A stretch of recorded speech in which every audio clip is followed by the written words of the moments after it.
Subscribe कीजिए हमारे channel को और बेल आइकॉन को दबाइए हमारी लेटेस्ट वीडियो सबसे पहले देखने के लिए। जैसा कि आप अपने चैनल एनसीईआरटी की गणु मंत्रा पर हैं और मैं छोटू, और ज़्यादा टाइम ना करते हुए शुरुआत करेंगे।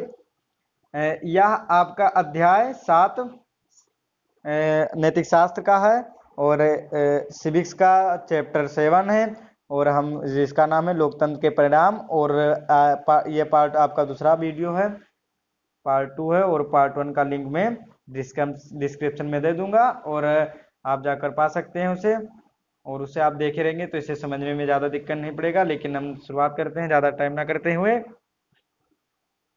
और यह आपका टॉपिक है आर्थिक समृद्धि और विकास। यहीं से हम शुरुआत करेंगे, जैसा कि मैंने उस पार्ट में कहा था कि वहीं से शुरुआत करेंगे, और ज़्यादा टाइम ना करते हुए यहीं से शुरुआत करेंगे। अगर लोकतांत्रिक शासन में अच्छी सरकार की उम्मीद की जाती है तो उससे विकास की उम्मीद करना क्या उचित नहीं है? अभी देखेंगे। अगर हम 1950 और 2000 के बीच के सभी लोकतांत्रिक शासनों और तानाशाहियों के कामकाज की तुलना करें तो पाएंगे कि आर्थिक समृद्धि के मामले में तानाशाहियों का रिकॉर्ड थोड़ा सा बेहतर है।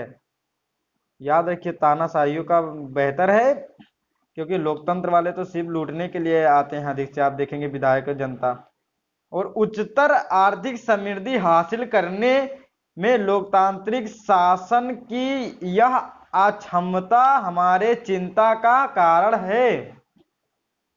पर अकेले इस कारण से लोकतांत्रिक को खारिज नहीं किया जा सकता। जैसा कि आपने अर्थशास्त्र में पढ़ा है, आर्थिक विकास के कई कारकों, मसलन इसमें उर्दू का शब्द बहुत अधिक यूज किया गया, मसलन माने उदाहरण, देश की जनसंख्या के आकार। देखिएगा कौन कौन से उदाहरण देखिए, देश की जनसंख्या के आकार, वैश्विक स्थिति, अन्य देशों से सहयोग, और देश द्वारा तय की गई आर्थिक प्राथमिकताओं पर निर्भर करती है। तानाशाही वाले काम विकसित देशों और लोकतांत्रिक व्यवस्था वाले काम विकसित देशों के बीच का अंतर नगण्य सा है। पर हम उम्मीद कर सकते हैं कि इस मामले में लोकतांत्रिक व्यवस्था तानाशाही से नहीं पिछड़े हैं। उम्मीद कर सकते हैं। तानाशाही और लोकतांत्रिक शासन वाले देशों के आर्थिक विकास दर में अंतर भले ज्यादा हो, लेकिन इसके बावजूद लोकतांत्रिक व्यवस्था का चुनाव ही बेहतर है, क्योंकि इसके अन्य अनेक सकारात्मक फायदे हैं। अब हम देखेंगे, आप ऊपर दिए गए कहानी को आप पढ़ सकते हैं, और हम यहाँ से शुरुआत करेंगे, नहीं तो ज़्यादा लंबा हो जाएगा वीडियो। देखेंगे असमानता और गरीबी में कमी कैसे होगा, ये आप देखिए। आर्थिक समृद्धि की बात तो खैर है ही, लेकिन लोकतांत्रिक व्यवस्थाओं से यह उम्मीद रखना कहीं ज्यादा तर्कसंगत है कि वे आर्थिक असमानताओं को कम करेंगी। जब देश में आर्थिक विकास तेज हो तब भी क्या आमदनी का विवरण इस तरह हो पाता है कि सभी को उसका बराबर लाभ मिले?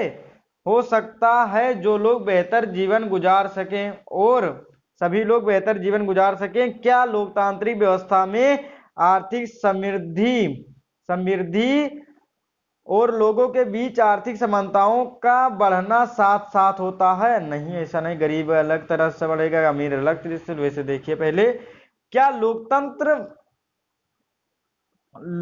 लोकतंत्र आने से अवसरों और वस्तुओं का न्यायपूर्ण वितरण हो पाता है? इसका जवाब भी हम आगे दे पाएंगे।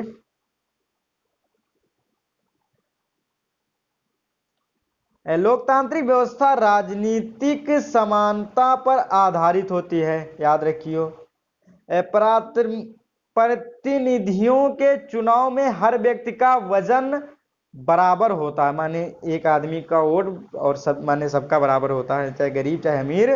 व्यक्तियों को राजनीतिक क्षेत्र में परस्पर बराबरी का दर्जा मिल जाता है, लेकिन इसके साथ साथ हम आर्थिक असमानता को भी बढ़ता है।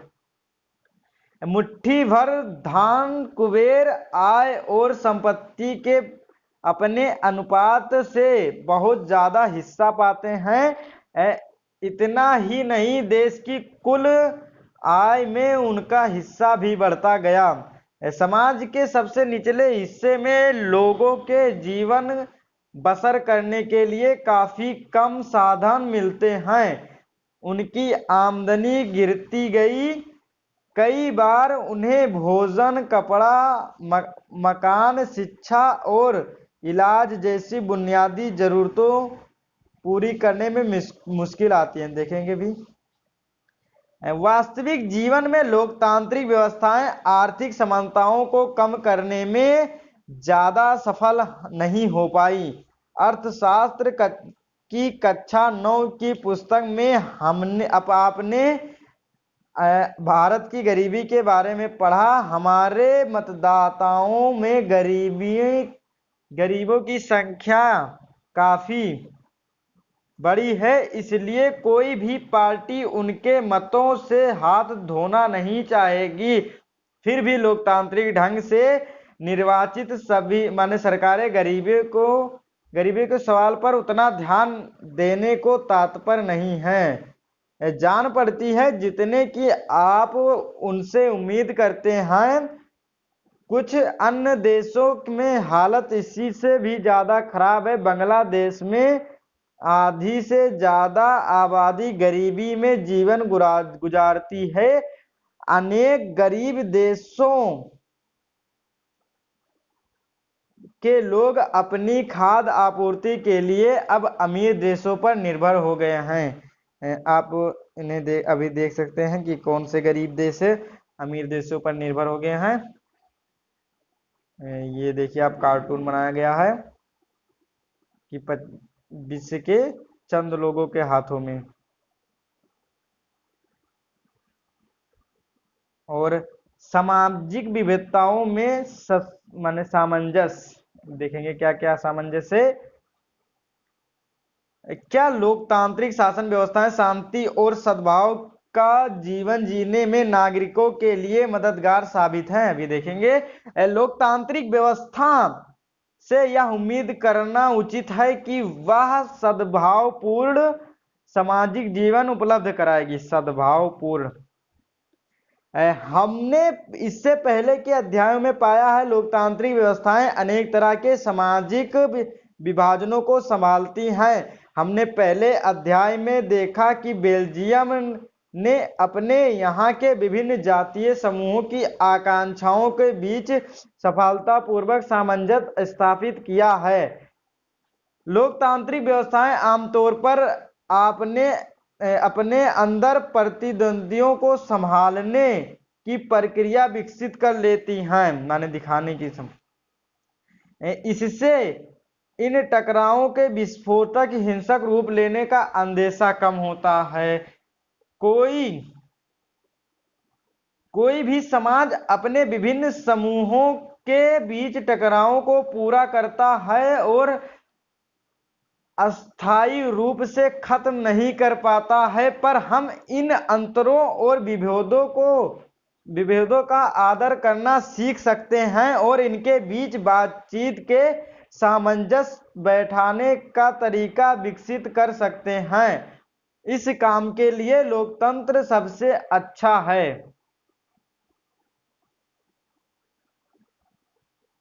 गैर लोकतांत्रिक व्यवस्थाएं आमतौर पर अपने अंदरूनी सामाजिक मतभेदों से आंखें फेर लेती है या उनसे दबाने की कोशिश करती हैं। इस प्रकार सामाजिक अंतर विभाजन और टकरावों को संभालना निश्चित रूप से लोकतांत्रिक व्यवस्था का एक बड़ा गुण है, पर श्रीलंका का उदाहरण हमें इस बात की याद दिलाता है कि इस परिणाम को हासिल करने के लिए लोकतांत्रिक व्यवस्थाओं को स्वयं भी दो शर्तों को पूरा करना होता है।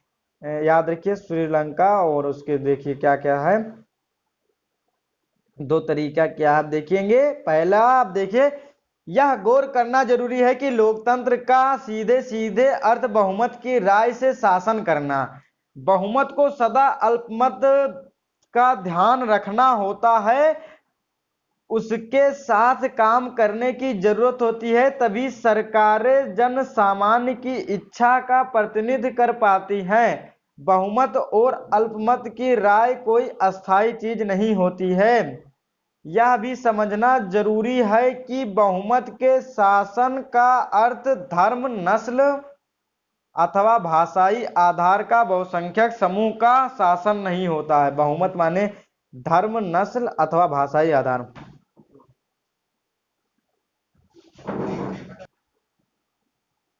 बहुमत के शासन का मतलब होता है कि हर फैसले या चुनाव में, आप देखिए क्या मतलब होता है, फैसले या चुनाव में अलग अलग लोग और समूह बहुमत का निर्माण कर सकते हैं या बहुमत में हो सकते हैं, माने कि जुड़ भी सकते हैं और निर्माण भी कर सकते हैं। लोकतंत्र तभी तक लोकतंत्र रहता है जब तक प्रत्येक नागरिक को किसी न किसी अवसर पर बहुमत का हिस्सा बनने का मौका मिलता है। अगर किसी को जन्म के आधार पर बहुसंख्यक समुदाय का हिस्सा बनाने से रोका जाता है, तब लोकतांत्रिक शासन उस व्यक्ति या समूह के लिए समावेशी नहीं रहती है। याद रखिए।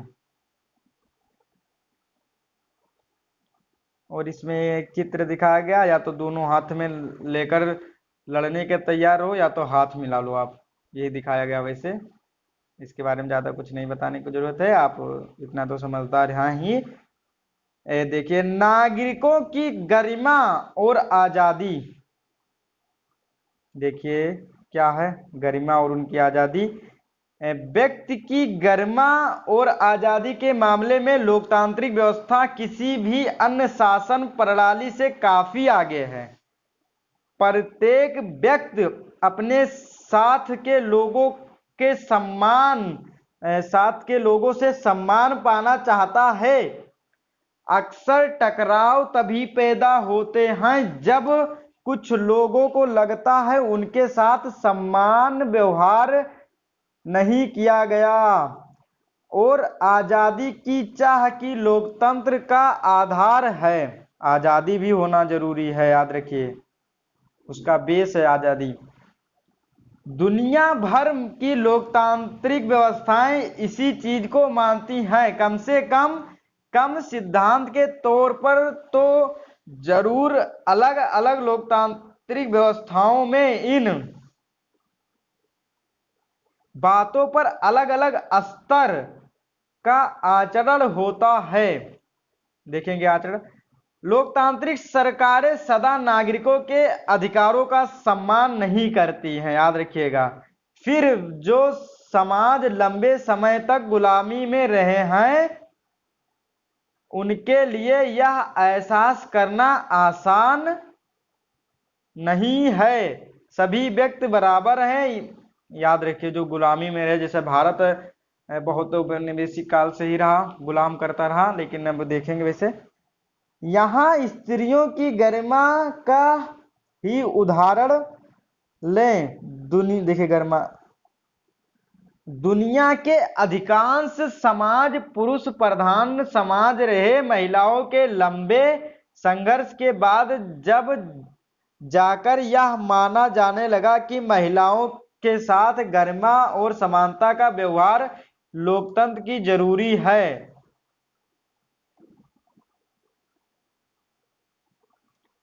जरूरी शर्त है, और अगर कहीं यह हालत, तो उसका यह मतलब नहीं है कि हालत है, माने कहीं यह हालत है, तो उसका यह मतलब नहीं है कि औरतों के साथ सदा से समान व्यवहार हुआ है।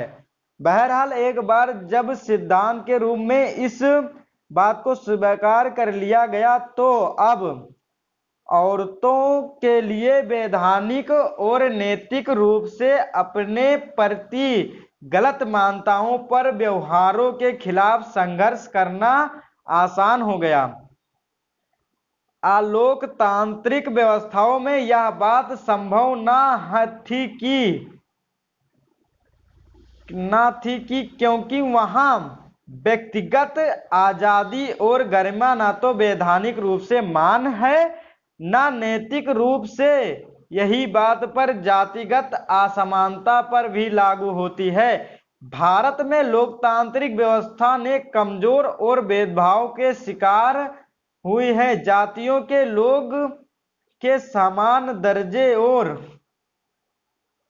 समान अवसर के दावे को बल दिया है। आज भी जातिगत भेदभाव और दमन के उदाहरण देखने को मिलते हैं, पर इनके पक्ष में कानूनी या नैतिक बल नहीं होता है। संभवतः इसी एहसास के चलते आम लोग अपने लोकतांत्रिक अधिकारों के प्रति ज्यादा चौकस हुए हैं। लोकतंत्र से लगाई गई उम्मीदें को किसी लोकतांत्रिक देशों के मूल्यांकन का आधार भी बनाया जा सकता है। याद रखिए, आधार भी बनाया जा सकता है। लोकतंत्र की एक खासियत है कि इसकी जांच परख और परीक्षा कभी खत्म नहीं होती है। माने हमेशा वोट होता रहता है, वोटिंग होती रहती है, ताकि अगर कोई गलत कानून बनाता है या कोई अलग, तो उसे हटा भी सकते हैं। कोई प्रधानमंत्री अगर गलत काम कर रहा है तो उसे भी हटा सकते हैं। इसीलिए हमेशा इसकी जांच परख होती रहती है। पर वह एक जांच पर खरा उतरे तो अगली जांच आ जाती है। लोगों को जब लोकतंत्र से थोड़ा लाभ मिल जाता है तो और लाभों को मांग करने लगते हैं।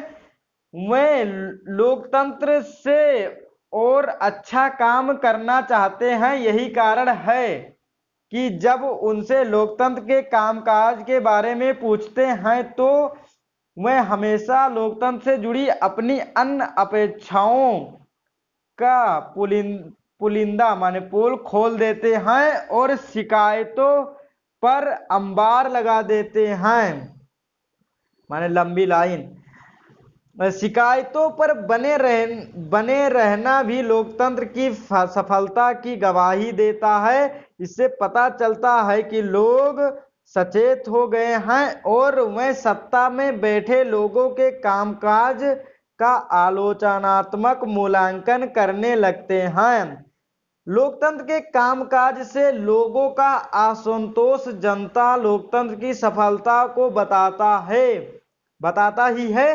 साथ ही यह लोगों के प्रजा से नागरिक बनने की गवाही भी देता है। आज अधिकांश लोग मानते हैं कि सरकार की चाल ढाल पर उनके वोट से असर पड़ता है और उनके अपने हितों को प्रभावित करता है।